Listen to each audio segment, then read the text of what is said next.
দুয়ান কোনায় দুয়ান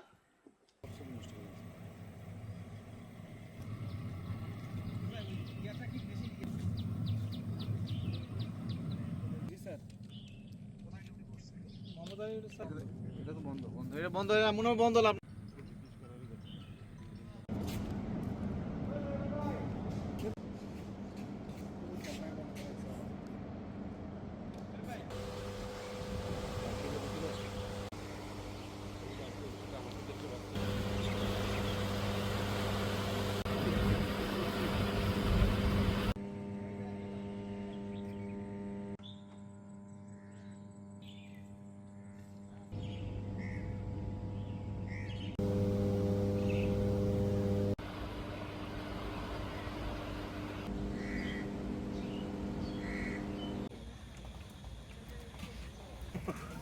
आधा दिन रह गया तो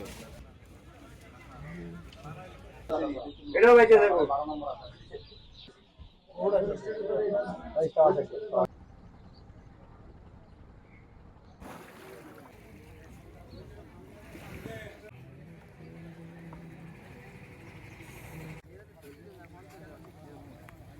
লঞ্চ যাত্রীদের সাথে আমাদের সাথে একটু দ্বিধাদ্বন্দ্ব হয়, যার কারণ আপনারা লঞ্চ এখানে 10টায় ছাড়লে ওইখানে এতটা সময় পৌঁছান, আমরা পৌঁছাই এই কারণে আমাদের লঞ্চ আমরা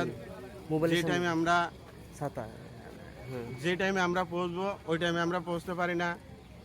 এই যে সামনাসামনি সোজা লঞ্চে আগে তো মনে করেন 2 ঘন্টা বা 2.5 ঘন্টার মতো পৌঁছা যায়, এখন তো বেশি কষ্ট হচ্ছে, মানে 3 ঘন্টা 4 ঘন্টা এসব লাগে আর কি। তখন তো এখন তো যে মনে মনে পানির মধ্যে সবার মানে কষ্ট হচ্ছে আর কি, জনগণের এগুলো আর কি। রাস্তা 6 ঘন্টা 7 ঘন্টা লাগে, যেখানে নদীর খাল খনন হচ্ছে, নদীর যে মাইনিতিগা লঙ্গদুটু হরিমুখ মিনা বাজার পর্যন্ত মাটি ভরট, এখানে মাটি না কেটে আর উপরে যেখানে মাটি কাটার প্রয়োজন সেখানে না কেটে অন্য জায়গায় মাটি কাটতেছে। এই খাল কেটে কোনো লাভ নাই। এই যে লঞ্চে যাতায়াত যে একটা কষ্ট, যাত্রী পানিতে নাইমা 3বার 4বার লঞ্চে থেকে যাত্রীরা নাইমা লঞ্চ ছুটাইতে হয়, কত যে দুর্ভিক্ষ আমরা আছি।